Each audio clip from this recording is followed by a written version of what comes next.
Good morning students, मैं एसवीर सिंह आज एक नई वीडियो के साथ पुनः प्रस्तुत हूँ।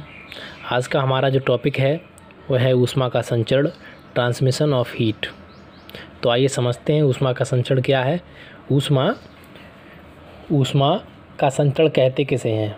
मान के चलिए कोई वस्तु है तो उसके एक सिरे से दूसरे सिरे तक ऊष्मा का स्थानांतरण होना या एक वस्तु से दूसरी वस्तु में ऊष्मा का स्थानांतरण होना, यह जो है यही क्या कहलाता है, ऊष्मा का संचरण या ट्रांसमिशन ऑफ हीट कहलाता है।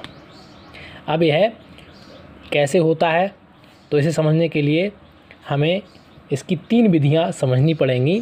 तो ये 3 विधियों द्वारा ऊष्मा का संचरण होता है। नंबर 1 है चालन, कंडक्शन। नंबर 2 संवहन, कन्वेक्शन। नंबर 3 विकिरण, रेडिएशन। तो आइए सबसे पहले जानते हैं चालन को। चालन क्या होता है, सबसे पहले हमें ये जानना है चालन केवल ठोसों में ही संभव होता है। जो ठोस पदार्थ होते हैं उनमें ही ये चालन प्रक्रिया संभव होती है। और संवहन प्रक्रिया जो है ये द्रव और गैसों में होती है। तो आइए सबसे पहले समझते हैं चालन को। मान के चलिए कि आपने कभी जो है भगोने में कोई चीज़ पकाई होगी तो उसमें आप किसी चम्मच का या बड़े चमचे का प्रयोग करते हैं तो आप देखते होंगे कि जब यह गर्म होता है भगोना तो इसके साथ साथ क्या होता है, इसकी चम्मच का जो हैंडल होता है वो भी गर्म होने लगता है ये। तो इसकी ऊष्मा जो है इसकी एक सिरे से, चम्मच के जो एक सिरा है इस सिरे से और इसके बाहरी सिरे तक इसका स्थानांतरण हुआ। यानी ये गर्म यहाँ हुआ लेकिन इसकी जो है जो ताप है वो यहाँ तक पहुँचा। तो यह यहाँ से यहाँ तक पहुँचने का जो संचरण की प्रक्रिया है इसी को कहते हैं चालन। मान के चलिए कि अगर हम लोहे की कोई छड़ है और इसे हम यहाँ पर इसको हम गर्म करते हैं, तो कुछ देर बाद आप देखेंगे कि यह सिरा भी अपने आप गर्म हो जाएगा। तो यह जो ऊष्मा का संचरण हुआ, स्थानांतरण हुआ, इसी को कहते हैं चालन। और ये होता कैसे है, क्योंकि पदार्थ में क्या होते हैं, अणु होते हैं। तो अणु जब गर्मी पाकर क्या होते हैं, थोड़े से गतिशील हो जाते हैं तो वो एक दूसरे से टकराने लगते हैं। एक दूसरे से टकराने से क्या होता है, उनकी एक अणु की जो ऊष्मा है वो दूसरे अणु में ट्रांसमिट हो जाती है, संचरित हो जाती है, जिसके चलते वो एक दूसरे को ऊर्जा पास करते रहते हैं और अंततः एक सिरे से दूसरे सिरे तक वह वस्तु गर्म हो जाती है। इसी को ही कहते हैं चालन, कंडक्शन। तो यह ठोसों में ही संभव होती है। दूसरी अगर हम बात करें संवहन की, तो यह विधि क्या है, कन्वेक्शन। यह जो है द्रव या गैसों में यह विधि होती है। मान लीजिए आप किसी बर्तन में, किसी भगोने में आप पानी को क्या करते हैं, गर्म करते हैं। पानी को आपने गर्म किया तो इसमें पानी भरा हुआ है, तो इसमें जो है हीट कहाँ पर लग रही है, यहाँ पे नीचे की ओर। जबकि आप देखेंगे कि पूरा ही पानी कैसा हो जाता है, गर्म हो जाता है, धीरे धीरे पूरा पानी गर्म हो जाता है। तो यह क्रिया क्या कहलाती है, संवहन। यानी कि इसमें क्या हुआ है, इसमें जो द्रव के या गैस के जो अणु होते हैं वो क्या करते हैं, लगातार मूवमेंट करते रहते हैं, घूमते रहते हैं।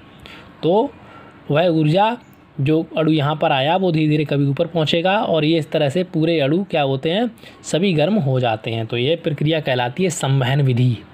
इसी को ही संवहन विधि कहते हैं। यह द्रव और गैसों में संभव है। और अगला नंबर 3 है विकिरण, रेडिएशन। तो ये रेडिएशन क्या होता है, जैसे आपने देखा होगा कि आपका सूर्य है, जो सूर्य है वह आपकी पृथ्वी, सूर्य और पृथ्वी इनके बीच कोई डायरेक्ट जुड़े नहीं एक दूसरे से, ये अलग अलग हैं पूरी तरह से। यहाँ तक कि इनके बीच जो स्पेस है उसमें भी कोई गैस नहीं है, कोई अणु नहीं है, पूरी तरह से क्या है, निर्वात है, वैक्यूम है। तो यह अपनी हीट को पृथ्वी तक पहुँचाता है, अपनी गर्मी से पृथ्वी को भी ये गर्म कर देता है। तो ये क्या कहलाता है, विकर्ण। विकर्ण में क्या होता है कि ये इसमें किसी भी क्या हमें माध्यम की आवश्यकता नहीं होती है, इसमें हमें माध्यम की आवश्यकता नहीं होती है। बिना किसी माध्यम के ये डायरेक्ट जो है सामने वाली वस्तु को गर्म कर देता है या अपनी ऊष्मा दे देता है। तो यह विधि विकर्ण विधि हो गई, रेडिएशन। इसमें किसी माध्यम की आवश्यकता नहीं होती है। तो आज आपने जाना ऊष्मा का संचरण कैसे होता है। यह जो है चालन, संवहन और विकर्ण 3 विधियों द्वारा संभव है। चालन ठोसों में, संवहन द्रव और गैसों में, और विकर्ण में हमें जो है किसी भी माध्यम की आवश्यकता नहीं होती है। अब एक चीज़ आप बताइए कि मान लीजिए कोई रूम है, कोई बड़ा सा कमरा है, इसमें हमने क्या एक हीटर लगा दिया, एक यहाँ पे क्या लगा दिया, हीटर। एक हीटर हमने यहाँ पे ऑन कर दिया और कमरा कर दिया पूरी तरह से बंद। तो क्या होगा इसमें, आप देखेंगे कुछ देर बाद पूरा कमरा कैसा हो जाएगा, वो पूरा कमरा कैसा हो जाएगा, गर्म हो जाएगा। तो यह जो ऊष्मा का स्थानांतरण हुआ है, इस विधि को आप क्या कहेंगे, ये कौन सी विधि कहलाएगी, संवहन, चालन या विकर्ण। संवहन, चालन या विकर्ण, इनमें से कौन सी विधि यहाँ पर लागू हो रही है। तो आपके मन में ये आ रहा होगा कि ये हो सकता है ये विकर्ण हो। तो यहाँ पर विकर्ण नहीं है, इसका जो सही आंसर है वो होगा संवहन। संवहन कैसे होगा, क्योंकि कमरे में क्या है, कमरा निर्वात नहीं है, कमरे में क्या है, गैसें हैं, गैस भरी हुई है। तो जब इसमें गैस भरी हुई है तो गैस क्या होगी, लगातार मूवमेंट करती है, लगातार उसके अणु घूमते रहते हैं। तो इसके संपर्क में, हीट के संपर्क में आएंगे और आगे बढ़ जाएंगे, और उनमें जो है लगातार ये प्रक्रिया चलती रहेगी। कुछ देर बाद कमरा कैसा हो जाता है, गर्म हो जाता है। तो यह प्रक्रिया, यह विधि क्या कहलाएगी, संवहन विधि कहलाएगी, संवहन विधि कहलाएगी।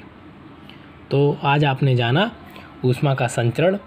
आगे किसी नए अच्छे टॉपिक के साथ मैं पुनः प्रस्तुत होऊंगा। तब तक के लिए नमस्कार।